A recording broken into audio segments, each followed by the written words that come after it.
Hi, I am Morten Solvik, Vice President of Mahler Foundation and the host and executive producer of the Mahler Hour, where we bring you the personalities, places, and projects happening right now in the Mahler community around the world.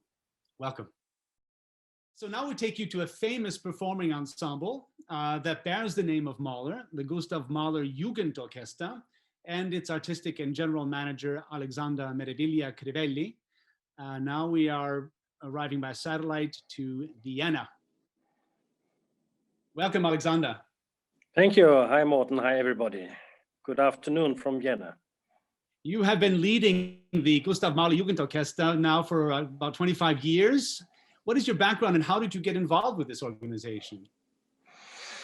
Look, I studied some sort of arts management near the Austrian border in a small town called Passau, which was very advantageous because I could spend most of the time in Vienna. And this was exactly during the tenure of Claudio Abbado as music director of the Vienna State Opera, or general music director of the city of Vienna.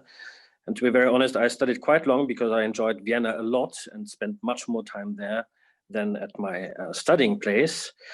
And when I then, after having completed the studies, started to apply for various institutes to Mahler even, I was basically addressed and asked, the Mahler Orchestra is looking for a new manager, would I be interested? And I was falling backwards. Of course, I had interviews with the then CEO of the Vienna Musikverein, with the late Hans Landesmann, famous former music director of the Salzburg Festival, and then with Abbado himself. And strangely and luckily, they took me and they still got me. So this was, it was by mere coincidence, but of course a very happy one for me. Yes, indeed. It sounds like you both benefited enormously from that encounter. As you intimated, that the orchestra was the inspired brainchild of Claudio Abbado. Tell us a little bit about how this organization was founded. Yeah, you know, Abbado was, as I said, music director of the Vienna State Opera, which is technically also the Vienna Phil, even though those are different institutions, between 1986 and 91. So in that time, he was the conductor spending most time with this fantastic orchestra. And of course, he sensed, he did so before already. He was, I think, leading the orchestra the first time in the 1960s. But having, let's say, taken over this position, which was Mahler's himself, he realized not only the incredible rich heritage of the house, but also of the orchestra and European treasure, which needs to be, you know, safeguarded, but also renewed. And of course, there are many links to even the Mahler family with Auer, as we know, and Rosé, but the Central Eastern European, let's say, tradition, especially in string playing, was still mirrored in the Vienna Philharmonic of the 1980s and 1990s. Abbado said, these musicians I'm playing with and performing with every day, these are the students and grand students of the great musicians from today's Ukraine, from today's Soviet Union. But people from these countries, students from these countries, could not join us and make music together. Musically and historically, we belonged together, but there was no bridge at the time. So he thought, and of course he had some, actually quite a lot of experience with young musicians, having co-founded the European Community Youth Orchestra. He said there should be a way of uniting musicians. We're talking about 86, Iron Curtain, from beyond the Iron Curtain. And so he did. Everybody apparently said this is not going to work, it's not possible, but if there was one maxime, as we say in German, in Abbado's life, it was a no is not being taken by him. So people around him, I was told, had to do everything in order to make it work, and they did so. So founded in 86, there was a very first tour in 1987, where the orchestra First Symphony to Vienna Musikverein, to Ljubljana, to Budapest, to Graz, to Prague, and to other places. And when you hear the places, you also see the link, of course, to Gustav Mahler. And if I may anticipate a potential question, so why are we called Mahler? Now that you know a little bit about the history, Of course, Mahler as a Kapellmeister has been ever present in these, at that time, different countries, but at his time, common background. So Abado told me himself that he regarded Gustav Mahler as the best, both music, but also humanistic example of overcoming borders which existed at that time. Well, that's a wonderful story, and it plugs so I think prophetically into what Mahler has come to represent today. The notion of diversity and bringing together various cultures. He lived that life. He was that person with so many identities, and managed to create these incredible pieces. In a sense, also from that awareness. So you're still, in a sense, a touring orchestra, right? I mean, what does a typical year look like for the Jugendorchester? Well, hoping that a typical year returns quickly, because as you can imagine, like any arts institution, but especially a touring orchestra, is heavily affected. Now, we are a project or touring orchestra. We are based in Vienna. I have no orchestra at the moment because it is a project orchestra. Musicians come from all over Europe. We have no limitations to the European Union or else. It is all over Europe.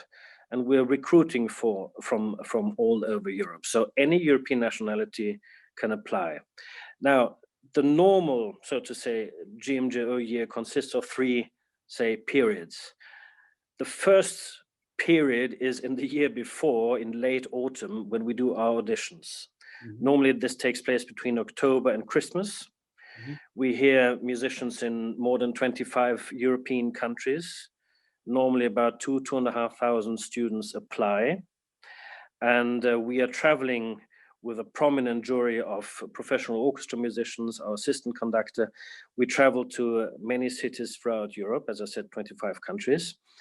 And after this very intense process, of these 2,500 applicants, about 350 are distilled to be the potential musicians of the following year. Now, of course, we don't perform with 350, obviously, and we don't do Mahler 8 every year. So out of these 300 potential musicians, in the process over a couple of weeks, we try to put together the orchestra, which then performs in 2 tours the following year. One in spring, let's call it Easter, sometimes it's around Easter. The last 2 years, it was rather later, and one in summer of the year. And of course, you may ask, that is not very much, but still, it's 25 concerts. It's 2 major tours, and we have to remember one thing. We try to be an additional offer to music students. We try not to compete with professional symphonic orchestras, and that's why we are trying to limit our activities or focus our activities to the springtime, normally during university holidays, and summer also during the holidays. Still, there's quite a lot of competition, also with professional orchestra academies. They all want to have our students, but once they have them, they don't want to give them back to us. So it's very interesting. And those 3 periods which we organize over a year are more than a full-time job. People wouldn't think so, but it's a bit like when you're working at the Salzburg Festival, people tend to ask you, what are you doing the other 11 months? Right. And I can tell you, with the Mahler Orchestra, it's quite the same. I certainly believe that. Well, I have 2 questions based on what you just said. One is, there might be young musicians listening. How can they apply? Is there a website? Is anybody that they contact? Tell us a little bit, just quickly, what they might do who might be interested in joining. Yes, of course, there is a website, obviously. There's even an auditions website. Unfortunately, for this coming season, hopefully the auditions, because we already had quite a lot of qualified musicians for 2020 who most of them couldn't participate. So we internally decided that those who won the auditions the previous year should rather join us also for the following year. Yeah. But the procedure is very simple. You can apply through the GMJO website. Normally at late summer, we send out the information, we inform on Facebook, and the, as we call it in German, the mouth propaganda is very strong. So we get a lot of applications, and we try, as long as this is possible, really to take everybody who applies in time. But you know, in some places there has to be a short list because it's hundreds applying for one place. Well, the result speaks for itself. I mean, you said you don't compete with professional orchestras, but in fact, you do. You were on the program of the Amsterdam Mahler Festival that didn't take place last year, and other locations that are very eager to have you come. So it speaks very much for the quality of the students who are part of that organization, and that you managed to find, as you rightly say. I think it's a wonderful opportunity, obviously, for budding professionals, but you have also talked about COVID indirectly. So let's hear a little bit about that. How are you doing this year, and how will you get out of it, so to speak? Is there a prospect for continuation? Well, I hope there's a prospect. Of course there is. We have to be optimistic in our field. Let me put it this way. Year 2020, and just to give you a couple of examples, the last thing we did just prior to the first lockdown here in Europe, a week before, was doing joint concerts with our partner orchestra, the Staatskapelle Dresden, with Christian Thielemann performing Gorelieder. So the biggest, together with Mahler 8, imaginable project you could do.